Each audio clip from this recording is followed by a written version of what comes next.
Quiet, numbskulls. I'm broadcasting. All right, let's take it from the top again. Places. Action. Well, let's see. We have on the bags, we have who's on first, what's on second, I don't know is on third. That's what I want to find out. I say who's on first, what's on second, I don't know's on third. Are you the manager? Yes. You going to be the coach, too? Yes. And you know the fellow's name? Well, I should. Well, then who's on first? Yes. I mean the fellow's name. Who? The guy on first. Who? The first baseman. Who? The guy playing first. Who is on first? I'm asking you who's on first. That's the man's name. That's whose name? Yes. Well, go ahead and tell me. That's it. That's who? Yes. Hello again, everyone, and welcome back to this week's edition of Classic Radio Rewind. I'm Barry Slinker. Later, we're going to hear from X-1 from 1956. But standing on deck and ready to go is The Adventures of Sam Spade Detective, starring Howard Duff. Sam is hired by an inventor who believes a wealthy industrialist has ripped off his invention. From July 25th, 1948, this is The Adventures of Sam Spade Detective, starring Howard Duff with the mad scientist caper. The Adventures of Sam Spade, Detective. Brought to you by Wild Root Cream Oil Hair Tonic, the non-alcoholic hair tonic that contains lanolin. Wild Root Cream Oil. Again and again, the choice of men who put good grooming first. Sam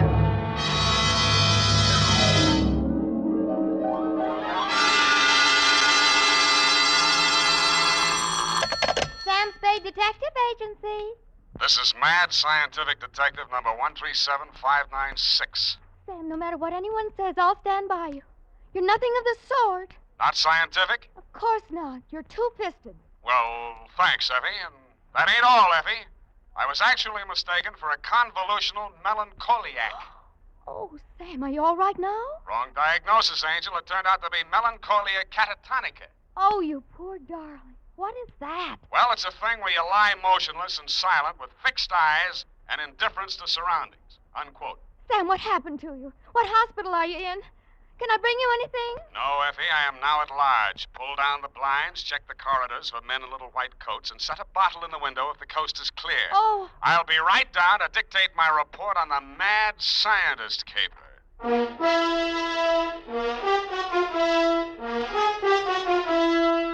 Dashiell Hammett, America's leading detective fiction writer and creator of Sam Spade, the hard-boiled private eye, and William Spear, radio's outstanding producer-director of mystery and crime drama, join their talents to make your hair stand on end with The Adventures of Sam Spade. Presented by the makers of Wild Root Cream Oil for the hair. Nobody has to tell you that a neat personal appearance can have a lot to do with helping you get ahead on the job. Now, the first step to a good appearance is well-groomed hair. And I mean hair that's groomed with Wild Root Cream Oil. Wild Root Cream Oil always grooms the hair neatly and naturally. It relieves dryness, removes loose dandruff. Yes, men, to look your best at all times, spruce up with Wild Root Cream Oil Hair Tonic. Again and again, the choice of men who put good grooming first. And now, with Howard Duff starring as Spade, Wild Root brings to the air the greatest private detective of them all in The Adventures of Sam Spade.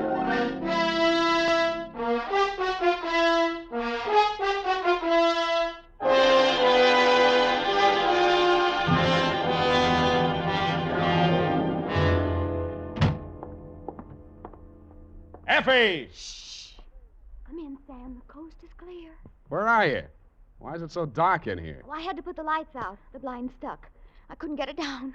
The heat's off, Effie. Let there be light. Oh, I'm so glad. Now, let me look at you. Don't look at me like that and stop whispering. Oh, Sam. Did you get me all upset like that just for a joke? It's no joke, sweetheart. You really sick? Yeah, just sick of some of the types I made in this business. Oh, that. Date, July 25, 1948, to Detective Lieutenant Dundee, Homicide Detail, San Francisco Police, from Samuel Spade, license number 137596. Subject, the mad scientist caper. I worry so. Dear Dundee, he looked like a mad scientist, and that's exactly what he was. His eyes had a wild gleam in them, his hair was a wild tangle, and he was wearing a wild assortment of clothing that looked as if they'd been slept in shifts. He leaned across the desk at me and said, "They have stolen my secret formula." They had. Gee, that's too bad. Oh, you think I'm crazy? I don't know yet. I just met you. My name is Raymond Fox. Does that mean anything to you? Raymond Fox. Yeah, I think it does, but I don't quite remember what. I invented the helioscope. Helioscope. No, that wasn't it. I also synthesized hydroxylamophotochronaton. That was it. Yes, but unfortunately, production costs were prohibitive. But you didn't let that discourage you. Oh, no, indeed. You see, after a brief illness, I was back in my laboratory, perfecting my greatest contribution to science, what may prove to be the greatest contribution of science to humanity. I call it penetron. Penetron? That is what they have stolen, the secret formula for penetron. Penetron, huh? Now, what exactly is penetron, Mr. Fox, and who are they? Well, penetron is a plastic with a molecular structure which repels atomic radiation more efficiently than lead, yet weighs less than aluminium. Oh, that. Do you realize the significance of this? Well, Imagine a motor no larger than a cigar box, with a power potential that even I don't believe, but they do. Who's they? Grierson Enterprises. Now, how do I know this?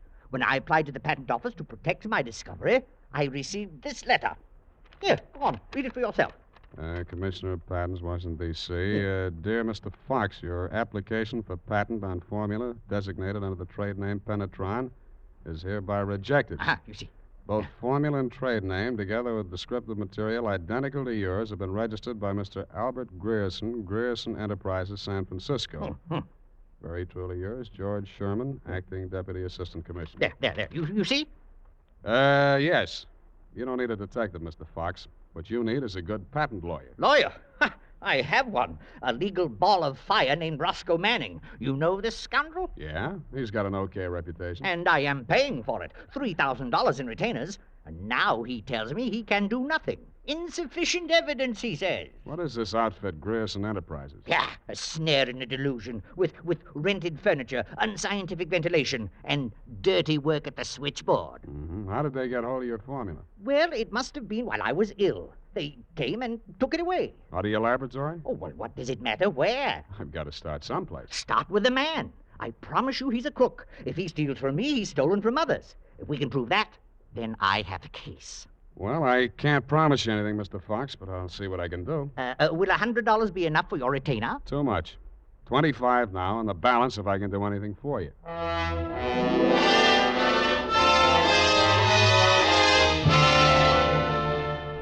I doubted if I could even earn the 25, but if he wanted to gamble, it was okay with me. The offices of Grierson Enterprises were pretty much as he described them, a beautiful front, especially at the switchboard. Grierson Enterprises, good afternoon. No, Mr. Grierson's out of town. No, I don't know when to expect him. I'll be right with you. That's good news. Grierson Enterprises? No, he is not. No, I do not, and he doesn't want to talk to you in any case, Mr. Manning. Oh, if it would just stop. Can't you shut it off? I might as well. Nobody seems to believe me anyway. You aren't looking for him, too, I hope. Oh, please, just tell me you're selling magazines or collecting salvage or just anything. My card. Oh, detective. Mr. Grierson hasn't done anything, has he? That's what I want to find out. My client says he swiped his secret formula. Oh, not that maniac. You don't look the type. You know he's mad, don't you? Maybe yes, maybe no. Personally, I'm crazy about money. Mad money, pin money, or dirty money. Your employer didn't happen to leave any lying around, did he? No, but he has a charge account at a bar downstairs in the building, and it's nearly 5 o'clock. Could you cross-examine me there? I thanked her as gallantly as I could under the circumstances. She said, "Wait here, I won't be a minute." And while she was gone, I made a quick frisk of the office. The file cabinet was empty. Grierson's desk contained nothing but 2 unsharpened pencils, tobacco crumbs, a rubber band, some rusty paper clips, an old gas bill, a glass ampule, broken, labeled sodium denadrine for intravenous injection, and a business card from one Roscoe Manning, attorney at law. I stuck the card in my pocket, went back to the switchboard, and in less time than it takes to tell, I was calling her Lois, and she was calling me Sam over cocktails for 2. And that's all I know about it. I didn't think anything about his taking his correspondence out of the files. He often took work home with him. Mm-hmm. When was the last time you saw him? Oh, it's been nearly 6 weeks. You haven't heard from him in all that time? He was with Mr. Fox just before he left. They had a terrible quarrel. But then Mr. Grierson managed to get him calmed down, and they left the office together. And that's the last time you saw Grierson, huh? Yes, and it's all very strange. What did that maniac tell you? That Grierson swiped his invention. Do you believe that? I didn't even believe in the invention. Now I'm beginning to think it was worth stealing. Oh, Mr. Grierson wouldn't. He's a brilliant man, you know. What else has he invented? Well, I don't know. He always had a lot of projects, but of course he never took me into his confidence. Just exactly what is your job? Oh, it's quite simple, really. I just tell people he isn't in. Yeah. Look, sweetheart, you really mean to tell me it never occurred to you that there might be something slightly fishy about Grierson Enterprises? I know. Why should it? Because there's a smell of red herring up there. It's in the air. You mean Mr. Gerson's a crook? Well, what does that make me? Worry that out on his time. Drink up.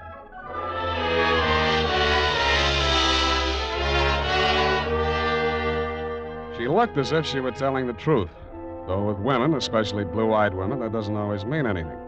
If she had anything more to tell, she obviously wasn't ready yet to tell it. I asked her to come up and listen to my Herb Jeffries records. She said my apartment needed a woman's touch. I handed her a broom. She hit me on the head with it and left. And so to bed. Up the Times and phoned my client. He wasn't in. Then I phoned a guy I know who sometimes knows about things and asked him what sodium denadrine was. He said it was a sedative and/or a truth serum, a mental-type drug. I wondered what Grierson's been using it for during office hours. I also wondered what else he'd been spending money for. I phoned another guy who knows about other things, and he called me back with the name of Grierson's bank, Golden Gate Trust. An hour later, to my surprise, I actually had something to go on. Because in the past 6 weeks, checks totaling $50,000 had been deposited at Grierson's account, all drawn on the Citrus Exchange Bank at San Anselmo, and all bearing the signature of one Carl Birdwell, M.D. He wasn't hard to find. It was a big place on the outskirts, and the sign on the gate said Mary F. Hotchkiss Hospital for the Mentally Deranged. Dr. Birdwell's cottage was one of 5 without bars on the windows. He was spraying his roses. Ah, so that's cystodectomy of Dr. Kobler's. How are those convulsions? Coordination all right? Can't complain. Got the use of your fingers back? Good. Pick up those shears. I want all those ragged edges. Cut off the hedges. Well, why don't you hire a gardener, or did those checks to Grierson use up all your ready cash? Eh? I thought you were the cystodectomy. Good Lord, you're that convolutional melancholiac. You're not allowed out on the grounds. Guard! Guard! Now, wait a minute, Doctor. Matter. This one acting up? Take him back. I sent for the cystodectomy. This is the wrong man. You're crazy. Come on. Let go of me. I'm not a patient here. I'm a detective. Yeah, and I'm Sherlock Holmes. Come on, now, back to the violent war. Come on, lay off. I got an office in San Francisco. I can prove it. 137596. Okay, Dr. Watson, but come on, come on.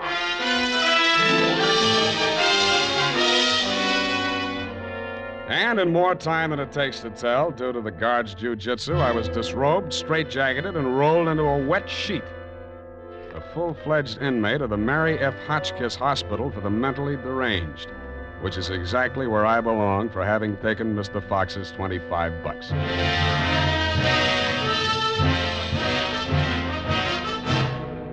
The makers of Wild Root Cream Oil are presenting the weekly Sunday adventure of Dashiell Hammett's famous private detective, Sam Spade.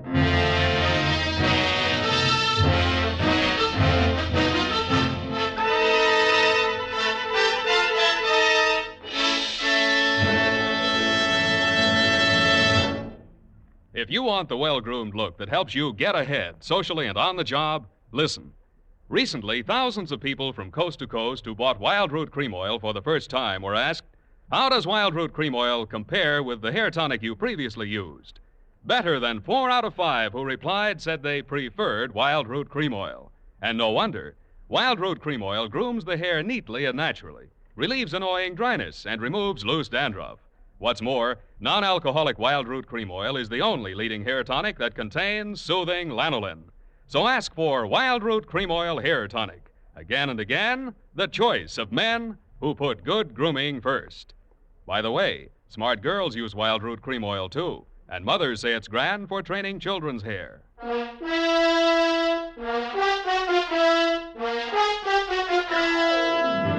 And now, back to the Mad Scientist Caper. Tonight's adventure with Sam Spade.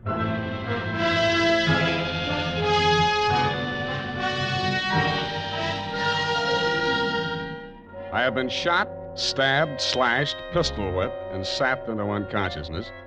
But until you have spent a night rolled up in a wet sheet, Dundee, you don't know what punishment is. You feel hot and cold at the same time, too miserable to sleep, too exhausted to stay awake. And after 4 hours of it, you just give up and join the crazies pushing up the daisies. There's only one thing I can say in favor of the Mary F. Hotchkiss Hospital for the Mentally Deranged. They get the patients up early. By 6:30 in the a.m., I had been rolled out of the sheet. By 6:45, I had thawed out enough to be taken out of the straitjacket by an orderly.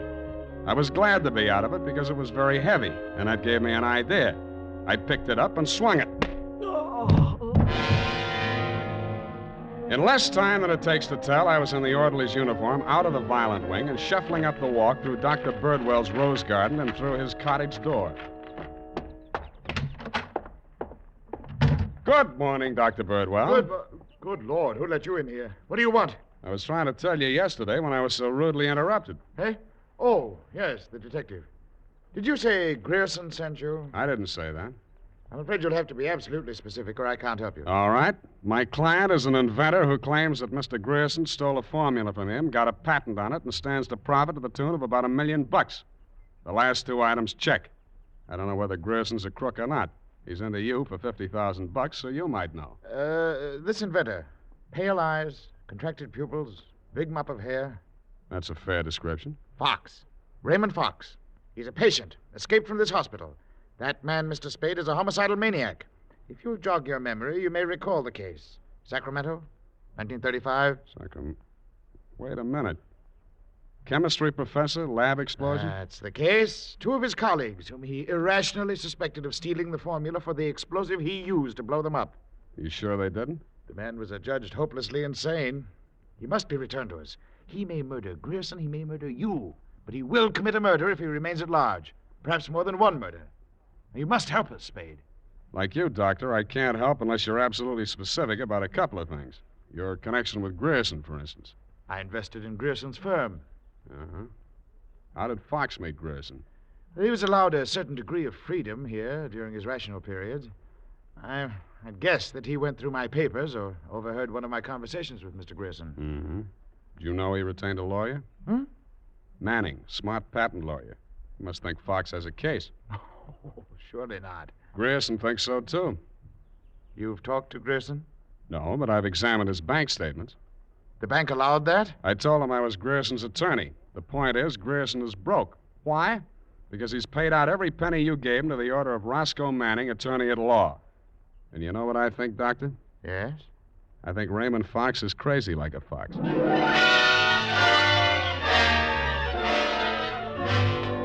I had the same idea about Dr. Birdwell, but I didn't say so. I didn't feel up to spending another night in a wet sheet. I also didn't feel up to the interview that was awaiting me outside the gates. A limousine, only a little longer than a hearse, was standing at the curb. A round, pink head with a gray Homburg on it bobbed out at me from the driver's seat and said, Mr. Spade? Yeah?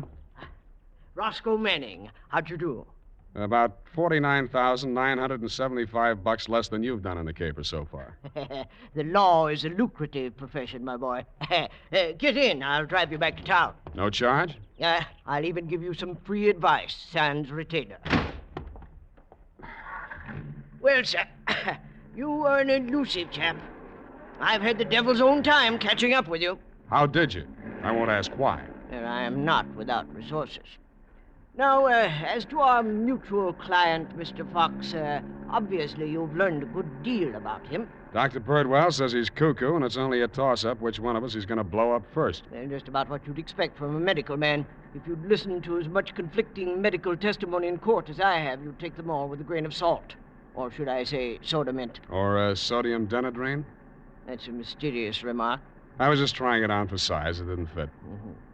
Well, sir, here is my proposition.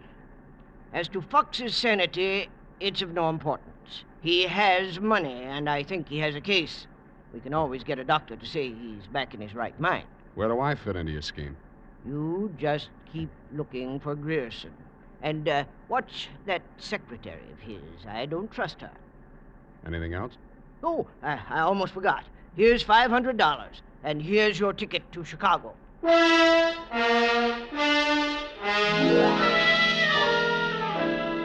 don't know why, but somehow I got the impression that Mr. Manning was trying to get rid of me. He should have used that ticket to Chicago himself. We stopped at Sausalito for breakfast, and the condemned man ate a hearty meal. We drove the last mile through the Marina District and pulled up in front of his house. Well, sir, have a nice trip. Or take the car, Mr. Spade. I'll pick it up at the depot. Goodbye. It's been charming. Goodbye. He backed across the sidewalk, waving, and I waved back. Then he went up 3 steps, put a key in his door, and opened it.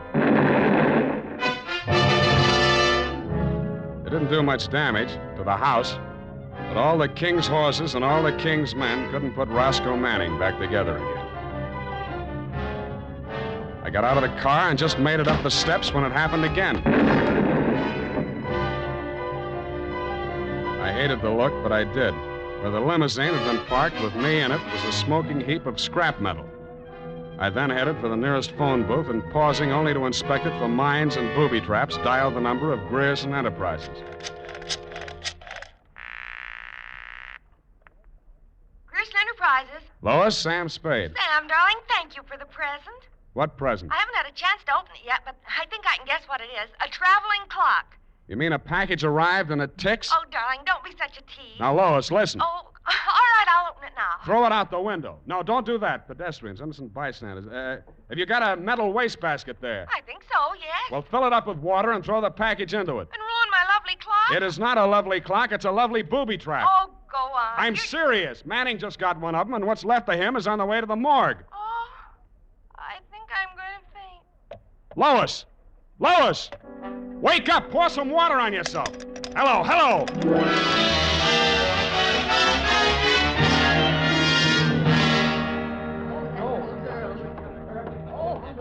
Let me through here. Come on, let me through. Lois. Lois. Oh, you're okay. Glad of that. All right, she's all right now, you people. Come on, get out of here. She's all right.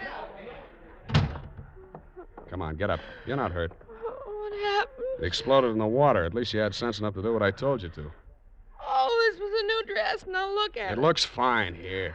Put this coat around you. I don't think that was a very funny joke, Sam. Neither do I. Now, try and forget your clothes for a minute. And try and answer a few questions for me. There isn't much time. Sam, what is it? I want you to be very sure of this, Lois. Try and remember accurately. How many people has Grierson seen since he opened this office? Well, not very many. He was hardly ever in. It's strange. Now that I think of it, I can only remember 2. Mr. Manning and that mad scientist man, Mr. Fox. Yeah, did you hear any of the conversation between Grierson and Fox? He just screamed at Mr. Grierson about how his invention had been stolen from him. Then it sounded as if they scuffled, and all of a sudden Mr. Fox calmed down. Mm-hmm. When they came out, his eyes looked funny, as if he'd been hypnotized. Yeah. What does Grierson look like? Oh, he must have been quite handsome at one time. He's sort of like Gregory Peck with a mustache, only fatter and balder and older. Mm-hmm. I wouldn't have put it exactly like that, but I can see what you mean. But you've never seen him. Don't make book on it, but I think I have.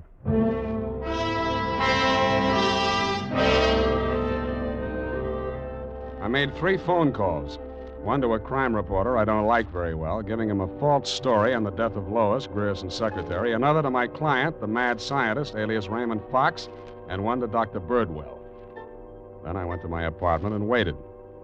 My client arrived 5 minutes before the doctor. When Birdwell came in, my client said, Aha! That's he. He stole my secret formula. Now, Raymond, you're getting confused again. No. I'm the doctor, don't you remember? That's not true. Your name is Grierson. Oh, he's much worse. These identifications. You must try to remember, Raymond. Nobody's going to hurt you.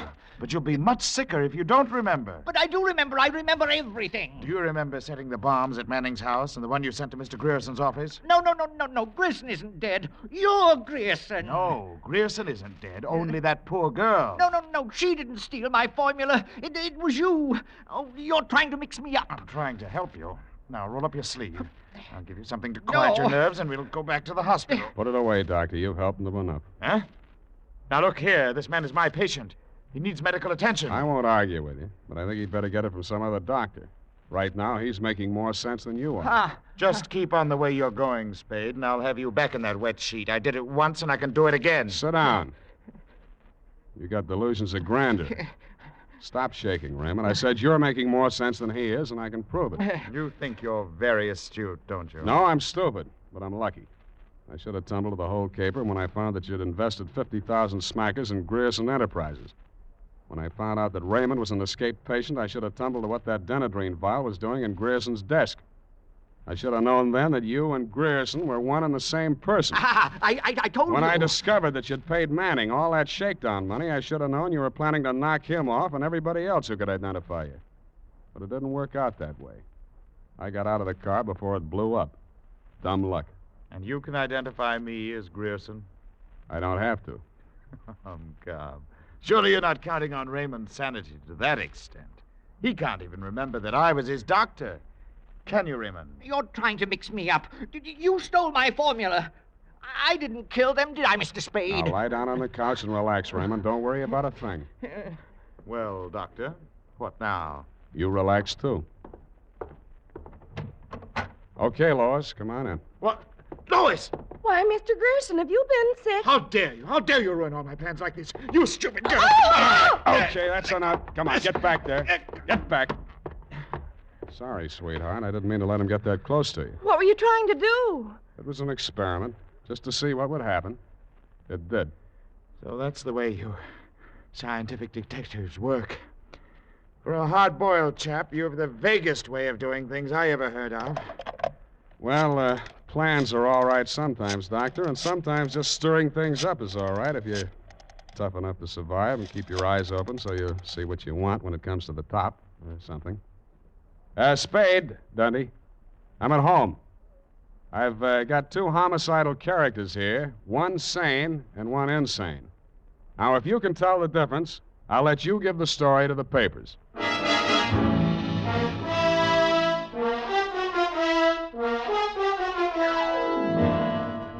And that, Lieutenant D, is the crop. You picked the wrong one. Figures. It's as simple as this. Raymond Fox was the loony, but Birdwell, alias Grierson, conceived and executed the whole scheme, including the explosions. Don't worry about Fox. He's now back at the hospital working on a new secret formula. I don't know what it is, but it might be an anti-truth serum, because that's how Birdwell got the Penetron formula, by using truth serum on the mad scientist to make him talk. Any way you figure it, he's crazy like a fox. His enemies are all dead or on their way, and he's as snug as a rug in a bug house. Period. End of Looney Tune. Well, of all... Well, just imagine. Well, it takes all sorts to make a world, I guess. Well, I guess you never spoke a truer word, Effie, but don't forget a stitch in time saves 9. Don't feel too badly about it, Sam. Better late than never. You took the words right out of the horse's mouth, but it's later than you think, Angel. Type that up, Angel, and while you're at it, see if you can think up a way to teach an old dog new tricks.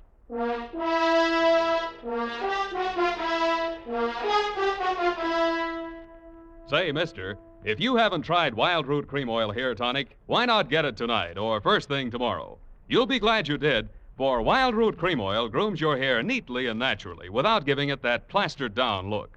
Wild Root Cream Oil also relieves annoying dryness and removes loose, ugly dandruff.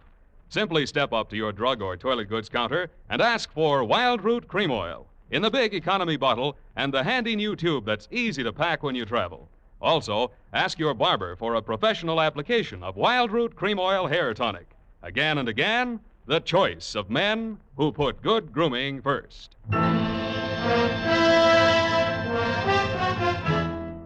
here it is, Sam. And I've been thinking over what you said. Which? About teaching an old dog new tricks. Mm-hmm. You're only as old as you feel, Sam. Then send in the application for my old age pension. Oh, Sam, I won't let you talk that way now. You're just tired and nervous and run down. Yeah, backache, stay up nights, sour racket. You're just feeling sorry for that Mr. Fox. I wouldn't worry about him. As you pointed out, he's safer where he is for all concerned. Mm-hmm. And after all, necessity is the mother of invention. What's that got to do with anything? Well, he's an inventor, isn't he? Oh, that. You see? All's well that ends well. Good night, Sam. Good night, Pollyanna. Pollyanna. Oh, she's the glad girl. Oh, no, Sam, that's Shakespeare, that old... You know best. All ashore that's going ashore. Good night, sweetheart.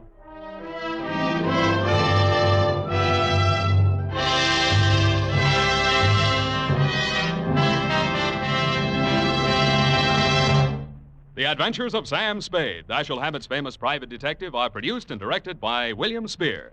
Sam Spade is played by Howard Duff. Lorene Tuttle is Effie. The Adventures of Sam Spade are written for radio by Bob Tallman and Gil Dowd, with musical direction by Lud Gluskin.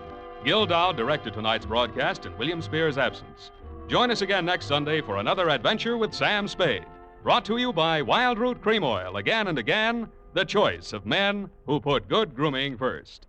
This is Dick Joy reminding you to get Wild Root Cream Oil, Charlie. It keeps your hair in trim. You see, it's non-alcoholic, Charlie. It's made with soothing lanolin. You better get Wild Root Cream Oil, Charlie. Start using it today. You'll find that you will have a tough time, Charlie, keeping all the gals away. Hiya, Baldy. Get Wild Root right away. This is CBS, the Columbia Broadcasting System. That was The Adventures of Sam Spade Detective, starring Howard Duff with the mad scientist caper, as originally heard July 25th, 1948. We're going to take a short break and come back with X-1 when Classic Radio Rewind returns, right after these messages. Don't touch that dial. You said you'd never buy your kid candy from the checkout aisle. Or forget extra diapers. And never give in to a meltdown. You'd never lick your thumb to clean their face. Never let them have too much screen time. And never bribe them for just one more bite. You say you'd never let them out in public without their hair brushed. Never, ever become a minivan mom. And you'd never give them your phone for a quiet dinner. Calling boss work phone. So when you say you'd never leave your child in a hot car, no, it can happen. Cars get hot fast, and kids can be at risk in temperatures as low as 60 degrees Fahrenheit. Never happens. Before you leave the car, always stop, look, lock. Brought to you by NHTSA and the Ad Council. Hi, we're the Goo Goo Dolls. We're fortunate that we can give our daughters everything they need to grow and learn. But not every child can focus on classes and play dates. Nearly 13 million kids in the U.S. face hunger. That's 1 in 6. School lunch might be their only meal each day, and it's heartbreaking to imagine any child going to bed hungry. We're dreaming of a perfect day when kids can smile, play, and just be kids without worrying about where their next meal will come from. Feeding America is working to make that perfect day a reality. Each year, the Feeding America network of food banks rescues billions of pounds of good food that would have gone to waste. That food is given to families and children in need. Being a kid should be about doing things that make an ordinary day extraordinary. Learning to play an instrument, building a sandcastle, hosting tea parties. Hunger should never be an obstacle to growing up. You can help end childhood hunger in your community by visiting feedingamerica.org. Brought to you by Feeding America and the Ad Council. Out here, in the middle of all these acres, it can feel like you're the only person on Earth. And sometimes, that's how it feels when you're going through tough times. Stress builds up, you have trouble sleeping, maybe your mind is racing and you just don't feel like yourself. So what do? We get help. Lots of people are struggling with their mental health. It's more common than you think. The good news is, there are people in our community who are here for us when times are tough. Sometimes, just talking to someone can make all the difference in the world, so we don't feel so alone. One thing you can do is visit loveyourmindtoday.org for simple steps you can take to find the right solution for you. Whether it's hearing stories about what other people are going through, or finding the resources we need to navigate the stresses in our lives. Visit loveyourmindtoday.org. That's loveyourmindtoday.org. Brought to you by the Huntsman Mental Health Institute and the Ad Council. Welcome back to Classic Radio Rewind. I'm Barry Slinker, and coming up next is X-1 starring Ralph Camargo. A brash newcomer shakes up the settled crew of Station 563, disrupting their routine and causing tension among the seasoned spacers in their remote outpost. From May 29th, 1956, this is X-1 with Lulungameena.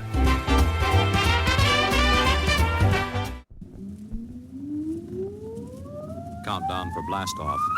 X-5, 4, 3, 2, X-1, fire.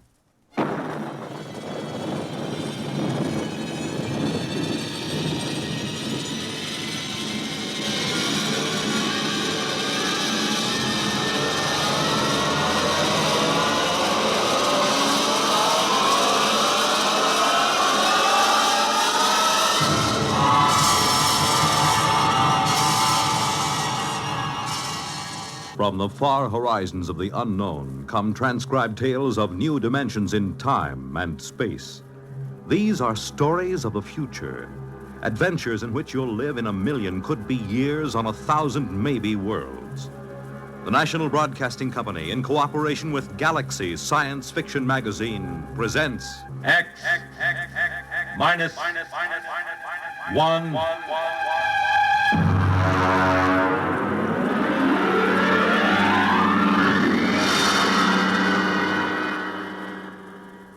Tonight, Lulungameena by Gordon R. Dixon.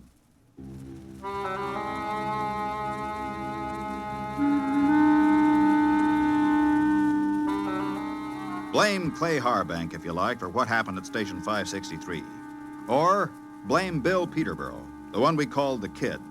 I blame no one. I'm a Dorsai man. That means I was brought up on one of those tiny planets 1,000,000 light years from nowhere.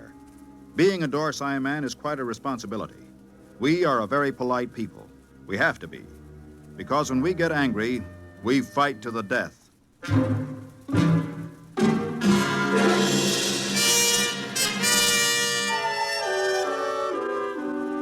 It all began that evening that Clay Harbank began reminiscing about his home planet, Lulungameena. We were sitting around the recreation room of 563.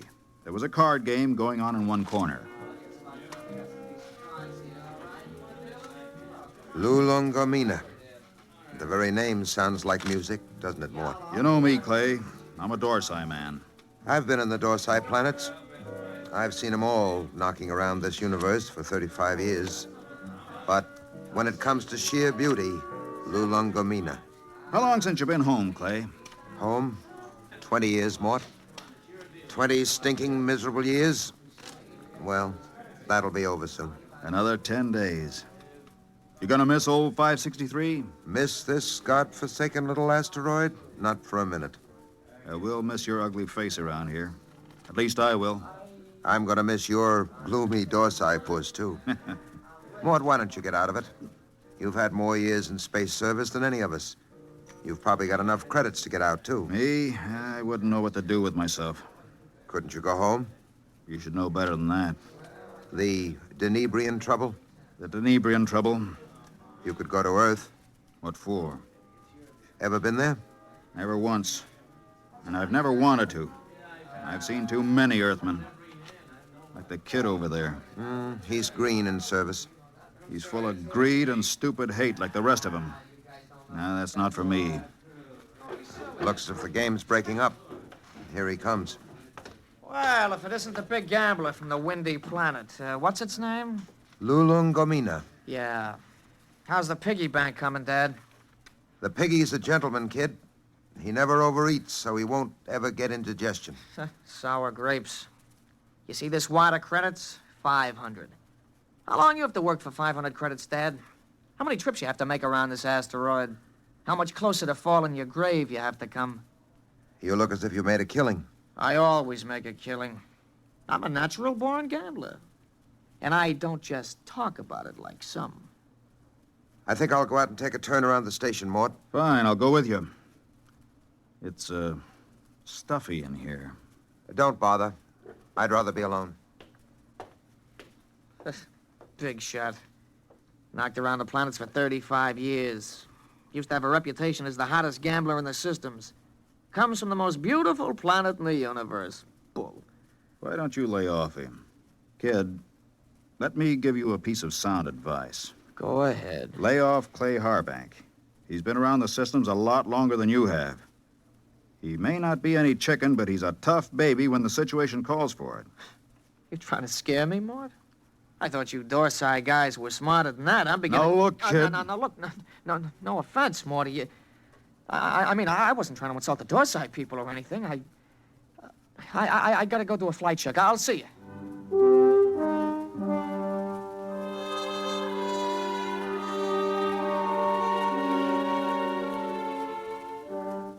We were in bad shape.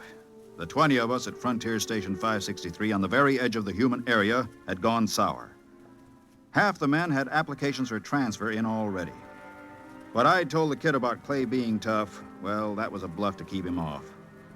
Nobody knew better than I did that Clay was burned out inside like a used-up rocket. I put on a spacesuit and went out to join him. Oh, hi, Mort. Hi. Beautiful night, huh? Nice. Back on Lulungameena, on a night like this, the rakish flowers open up, and you can hear them singing. There are 6 moons, and every one of them is like a yellow lantern. My mom and dad and I used to live on the edge of a lotus pool. Here I go talking about home again. Figures. A guy who's been saving up for 10 years to get home is bound to start thinking about it when the time comes. I wish you could come with me, Mort. Clay, tell me something. Yes? Do you ever get the urge to gamble again? Do I get the urge to gamble? Mort, you ever watch a man who's been on PON for a while? When he's broken the habit, you can't get him near the stuff. He despises it. And yet, the same man is liable to go back on with no provocation. Well, that's the way it is when you've gambled all your life. I figured. Maybe that's why I keep talking about home. Every time I hear the kid flipping those cards in the recreation room, I start talking about home. Have you noticed? I've noticed. But this time I'm going to make it, Mort. I tried 3 times before. This time I've got the dough, and I know I'm going to make it. I think you will, Clay. You know what did it? No. Lulungameena. That's what saved me this time. The thought of that beautiful planet. Well, when you get there, you can send me a photo tape. At the rate we get visitors, it should reach me in 5 or 6 years. You'll be out by then. You'll be home. I'll never go home, Clay. Never. Well... That's Red 4. Screens must have picked up a ship in the galaxy. Maybe we'll get a visit. Keep us from going loco anyway. Coming in? No, I think I'll stay out a while. Well, I'm going to check the screen. See you later.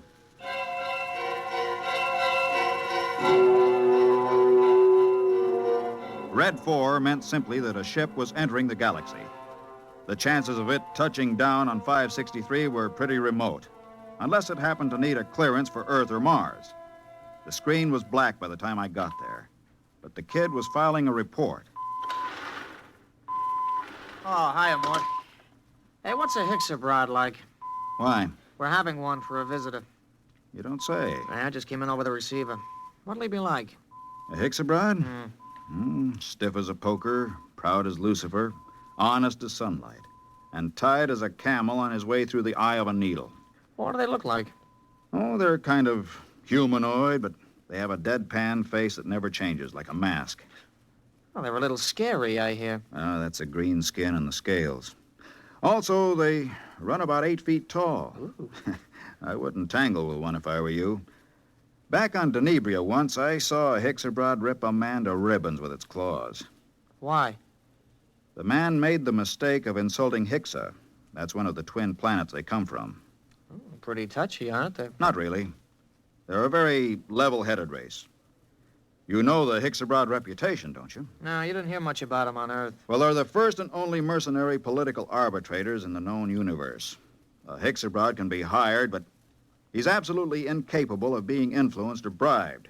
He tells the cold truth and nothing but the cold truth. And, brother, when a Hixabrod tells you the truth, it's plenty cold. It really lets you have it, huh? They're a small race and very much in demand. If some kind of political dispute comes up from planetary to inter-alien, both sides hire a Hixabrod to represent them. That way they know the other side is being completely honest. Oh, that's very interesting, you know. Very interesting.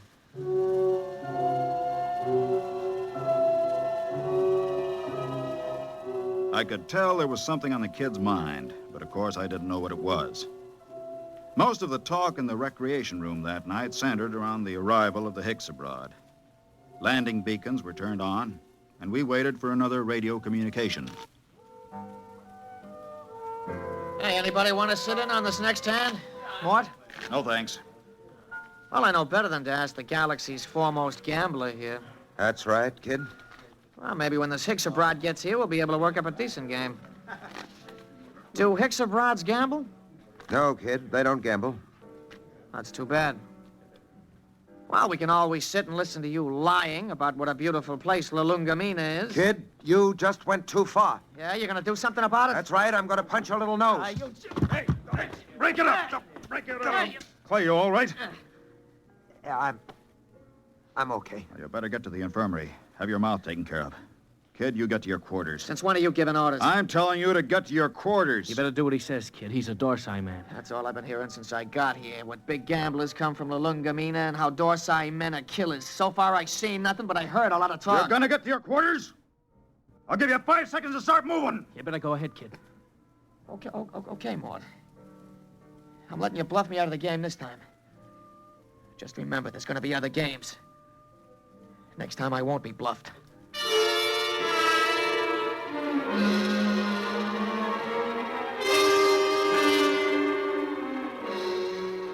He left the recreation room. I felt a slight and not unpleasant shiver run down between my shoulder blades, and my eyes were still hot. I'd almost lost my control that time, and my senses told me I'd better be careful. For the next 3 days, the tension of 563 was almost unbearable. Clay Harbank seemed to age 20 years after the kid knocked him down. Now hear this, all personnel. Now hear this, all personnel. A ship is approaching for flight check. A ship is approaching for flight check. Report to Central. Report to Central. Well, this is it, Clay. We're getting the Hicks abroad. Seems almost like home having a Hicks abroad with us. They're all over the Tarsian system, you know. You speak Hicks abroad? You have to on Lulungameena. Oh, I didn't know that. I picked it up during the 3rd exploration. Long time ago, huh? We're not getting younger, Clay. Yeah, I found that out. Ah, don't take it so big. He's just a punk kid. Sure, and I'm just a dumb old man. Ah, forget it. Ah, that's touchdown. You ought to be here in a minute. Well, that does it. He's down. Look at that ship, huh? Let's go. He'll need some help with his baggage.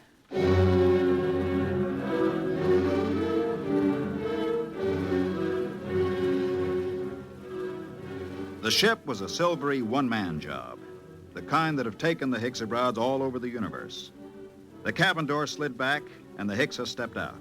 He was as green and scaly as a lizard, but there was a certain unmistakable dignity in his bearing. Since I spoke the language, I was the first to greet him. Felt the Hutch and Hicks abroad. Welcome to this place. I greet you, Dorsai man. My name is Mort Bianski. I am called Dorlassus. Come. I'll show you to your quarters. Thank you. How long will you remain here? Only for one night. I wish clearance for Mars. I'm sure it can be handled. This way.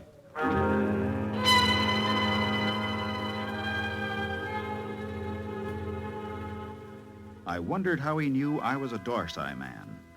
And then it seemed obvious. My broken nose, the scars, the lined face. Nobody could mistake a human from the Dorsai planets. Still, it scared me a little. I kept wondering if he had anything to do with interplanetary police. I tried to put it out of my mind. It was no use.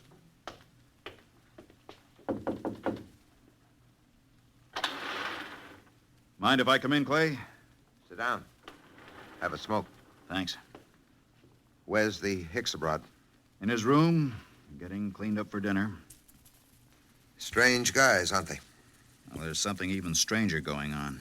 What's that? The kid's in there with him. With the Hicks? Mm-hmm. What do you suppose they're talking about? I don't know. I wish I did. Kid's probably trying to get the Hicks into a dice game. I doubt it. What's on your mind, Mort? Clay, you've been around. Are there any Hicks abroads in interplanetary police? A few. Why? I don't know. I just had a feeling, you know. Ugh. You're dreaming up bogeymen. Maybe. Besides, you're not in any trouble outside the Dorsai system. I killed a human, Clay. Not deliberately? In a rage. Happens all the time on Dorsai, doesn't it? Not to an officer of Intergalactic. Besides, that was 25 years ago. There's no statute of limitations in the systems. Nobody knows but me, right?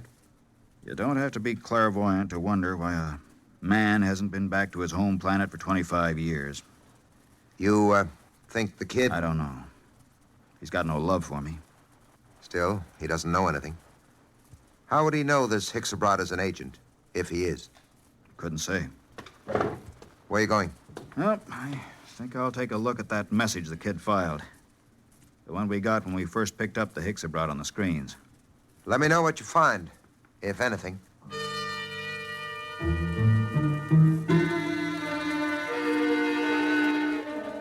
I walked through the empty corridors to the communication center.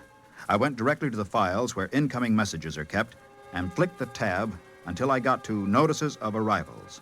There, 2 days before, was a report of the arrival of Dorlasis. I ran my finger down the statistics until I came to the line that said, Point of Origin of Flight. It read, Tarsian Galaxy. That was where Clay Harbank's Lulungameena was. I read further, where it said Nature of Business. My blood ran cold as I spelled out the words criminal. Come in. Belt the Hutch and Hicksabod. I greet you, Dorsai man. Is there anything you require? Nothing, thank you. I came to tell you that we'll have dinner tonight at 800 hours. The young Earthman has already informed me. There's a shortage of raw meat here. I've brought my own food, thank you. I see you came in from the Tarsian planets. Yes? You didn't happen to be in the Dorsai planets before that? No. Oh, I thought perhaps you might have some news. I came from intergalactic headquarters. Yes, I saw your flight check. Then you know my mission. Yes. Good. How long do I have to pack? I will be leaving at 700 hours tomorrow morning. Can you be ready by then? Yes, I guess so. Good. I don't suppose there's any point in appealing to you. Hicksabods are supposed to be totally without emotion. There is no point in appealing. Funny thing. I've been running away from this moment for 25 years, and now that it's come, I'm glad. We'll be going back to the Dorsais? Yes, to intergalactic headquarters. After all these years. Home. I don't suppose a Hicksabod knows what that feeling is like. I will expect you at 700 hours. Now, if you don't mind, I wish to prepare my food. One thing. Yes? Did the young Earthman tip you off about me? No. Funny. I could have sworn it was him.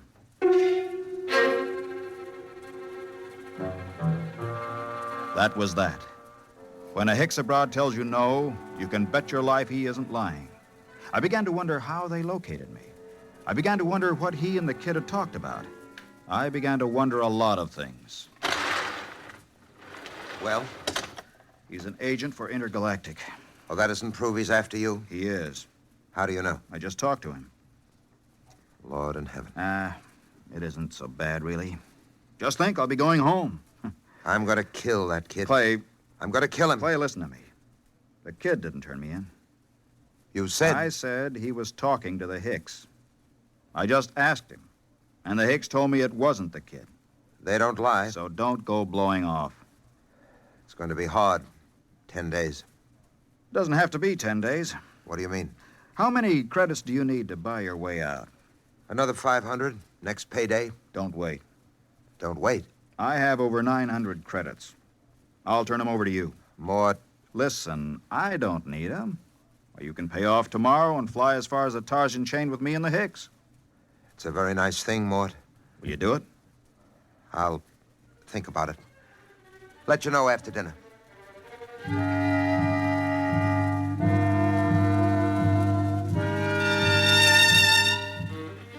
I thought of running away, but there was really no place to run once they tracked you down.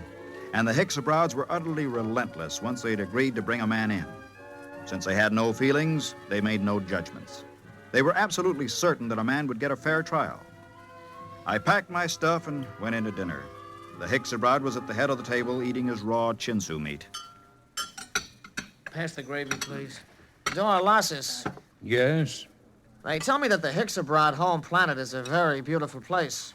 It is true. Well, I'm from Earth myself. Yes.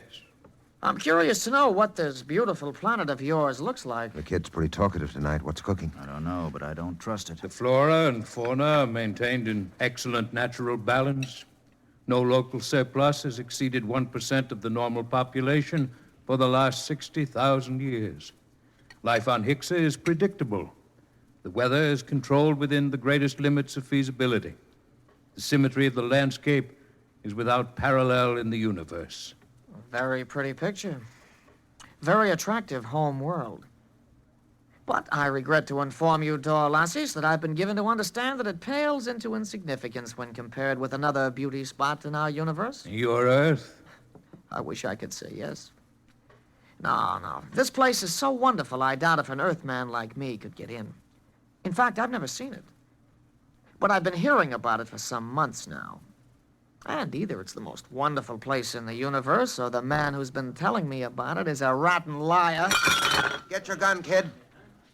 Get your gun. Why guns?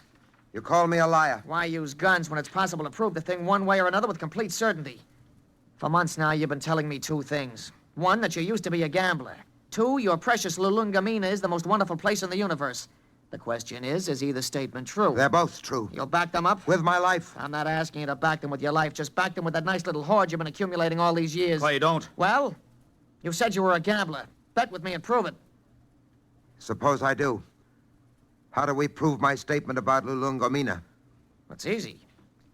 We have with us at this table a Hexabrod. In a conversation with him, I found out that he's just visited every planet in the Tarsian chain. Now, as everyone knows, a Hexabrod never lies. Do you think you could judge this point, Dorlassis? The point can be judged. Well, gambler. Clay, it's a trick. Don't bet. How much will you bet, kid? All I got. The equivalent of 10 years' pay. Well? You're on. Dorlassis, okay if I question you? Proceed. You've been to the planet in the Tarsian chain, which this man calls his home? I must ascertain the position of the planet. The fourth planet. Ah, yes. The one with 6 moons. That's it. I've been there recently. As you well know, since we spoke of it only this afternoon. We did speak of it, that's true. Now, will you tell me, you know the planet? Yes. You know its geography? I do not repeat myself. Is it a large planet? No. Is it a rich planet? No. Was there not a rain of radioactive fallout from an explosion of a nearby star only 5 months ago? There was. Did it not destroy every piece of vegetation and leave this planet a gutted, smoking ruins, charred and ugly? It did. Well, gambler? You haven't asked him the main question yet, kid. Would you like to ask him? All right. Hexabrod, the question to be judged is this. Is Lulungameena the most beautiful and the most wonderful place in the universe? Yes. It is. What? Well, kid? It's a trick. It's a rotten trick. I don't believe it. The Hex is... The eyes of the Hexabrod were narrow and baleful as he pushed back his chair. You could almost feel them burning as he dragged his scaly feet over toward the kid. He stopped about 6 inches from the kid and held both his hands up, palms near the kid's eyes. There was a clicking sound, and we watched 11 sets of gleaming razor-like claws shoot up from the tips of the Hexabrod's fingers. Their points were almost against the kid's eyes. Look at my hands, Earthman. Are they not clean? Yes. Do you doubt that I have told the truth? No. Then there is nothing further to discuss. I bow to you, gentlemen. I thank you for your hospitality. You will excuse me.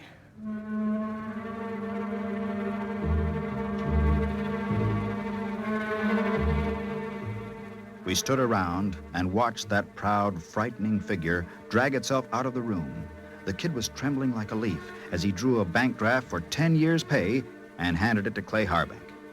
The next morning, Clay and I boarded the Hexabrod ship, and 4 days later, we touched down at the outer planet of the Tarsian chain. Well, this is where I get off, Mort. I don't know what to say, really. I guess you know how I feel. Think I do, Clay? Let's just say so long. There will be no need for goodbyes. What? Both of you are leaving the ship here. But I thought I intend to return to intergalactic headquarters empty-handed. Empty-handed? But they'll question you. What will you tell them? The truth, of course. But you have told me nothing. But I assumed... I am not interested in your assumption. You asked me my mission. I told you it was a criminal investigation. You said you assumed you would go back with me, and I told you when my ship was departing. There is nothing more to be said. But surely you know... Mort, don't say anything. A Hicks abroad deals only with facts, what is absolutely known. They're the most literal beings in the universe. Let it go at that. Goodbye, gentlemen. I am grateful for the pleasure of your company.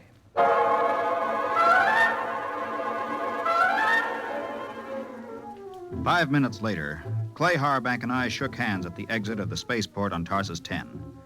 But before we parted, there was one thing I had to know. Clay, one thing before you go. Yes? How did you know the Hicks abroad would lie about Lulungameena? He didn't lie, Mort. A Hicks abroad never lies. But Lulungameena... Mort, let me tell you something. Lulungameena is a word in use throughout the Tarsian planets. Actually, it's a Hicks abroad word. It means home. All I did was ask the Hicks abroad if home was beautiful. He simply said yes. And a Hicks abroad, as everybody knows, doesn't lie.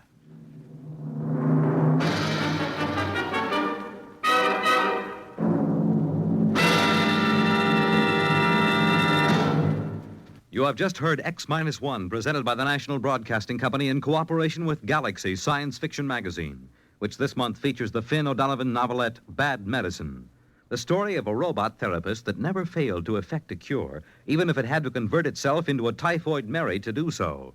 Galaxy Magazine, on your newsstand today.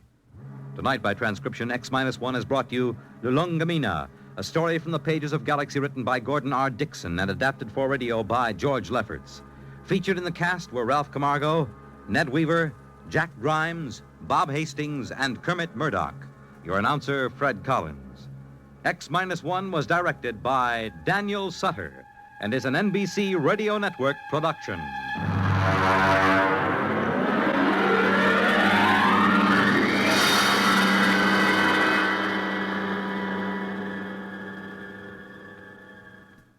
X-1 came to you from our Radio City studios in New York. Next week, listen to Project Mastodon, Clifford Seamack's story on X-1. Follow the news with Chet Huntley tonight on the NBC Radio Network.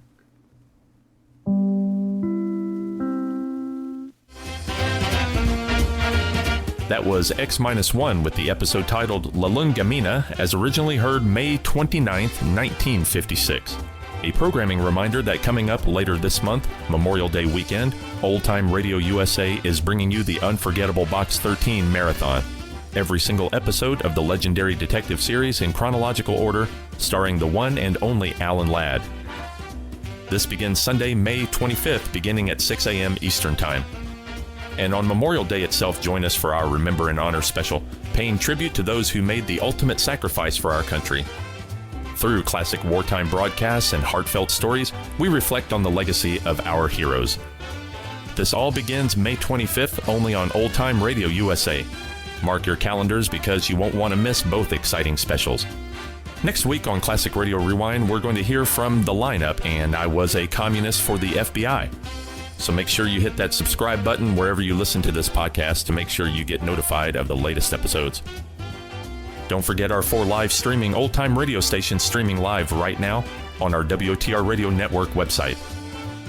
As always, I thank you for being with us this week, and I hope you'll join us next week as we bring you more from the golden age of radio. And until then, for Classic Radio Rewind and the WOTR Radio Network, this is Barry Slinker saying goodbye for now.